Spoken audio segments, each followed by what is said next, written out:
回の動画は島の桜をお届けしようと思います。島の各地で桜の名所があり、道中にも桜が咲いています。今回はこちらの3カ所に行ってみました。与野中桜と重須川沿いの桜、あとは沖ノ島町運動公園です。実は引っ越しの片付けがまだ終わってないんですが、桜の見頃は短いので行ってみようと思います。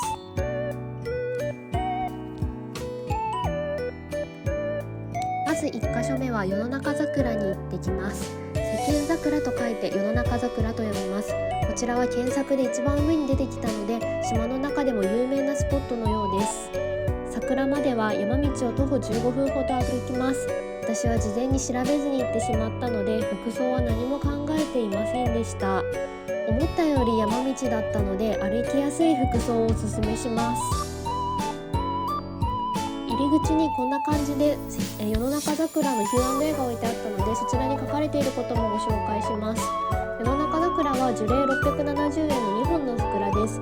白い方の花がお桜、赤い花の方が目桜と呼ばれています。ちょっと気になったのが入り口の看板、夜桜と目桜と書かれていたと思われる部分が白く塗りつぶされていたんですよね。時代の流れによる配慮なんですかね。歴史的にそう呼んでいた事実はあるんだから、それを隠す必要はないんじゃないかなと個人的には思ってしまいます。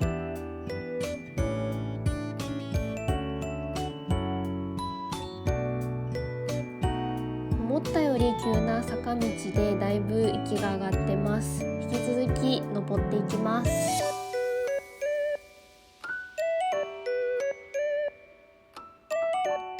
先ほどの Q&A の中で途中にモアイ像みたいな石があると書いてあったんですけど、どういうことと思って全然イメージできてなかったんですけど、おそらくこちらの石像のことですね。匂いの強い野菜や酒は心を乱すものであるから、寺に持ち込んではいけないという意味が書かれているそうです。多くの禅宗のお寺の門に戒めと書かれている文言のようです。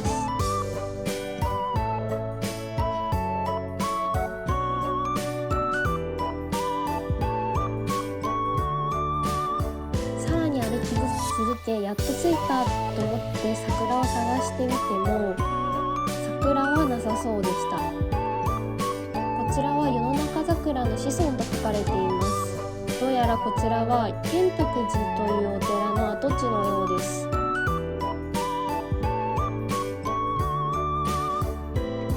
奥の方をよく見てみると、道の続きがまだありました。ここからは5分くらいさらに歩くそうです。ここからの映像は手ぶれがひどいのでちょっとカットします。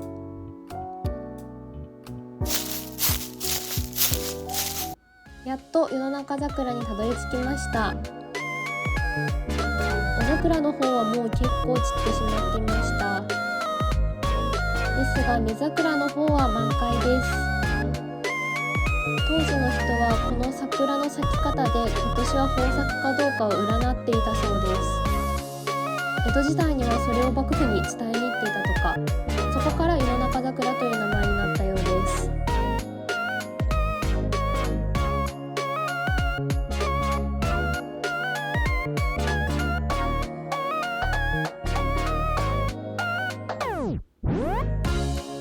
さて帰りもこの道を帰っていきます。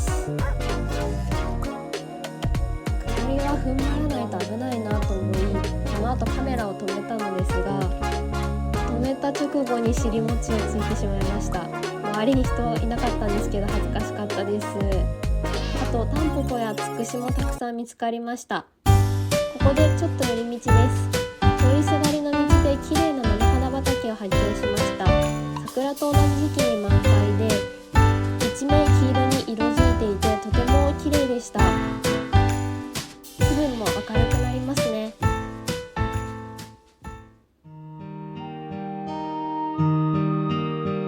続いての桜スポットはこちら、重須川沿いの桜です。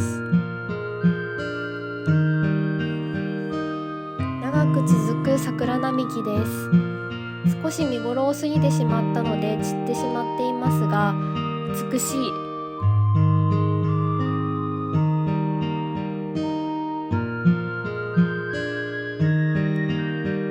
先ほどの場所から少し走ったところにも桜並木がずらっと。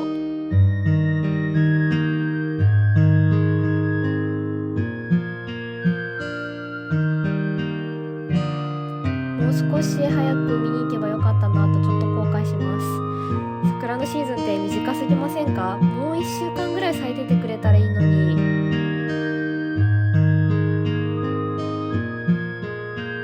百瀬川のある五箇エリアで他にも桜が咲いていたので少しお届けします。桜のトンネルですね。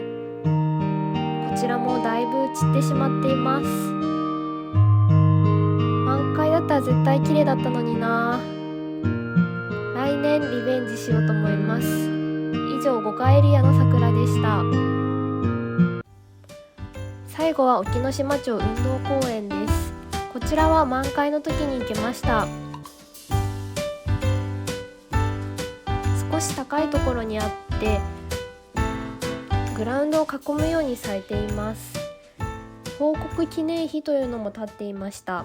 この記念碑は明治時代の殉職者の慰霊碑のことで沖騒動や日清戦争と書かれていましたが、沖騒動は初めて知ったので調べてみました。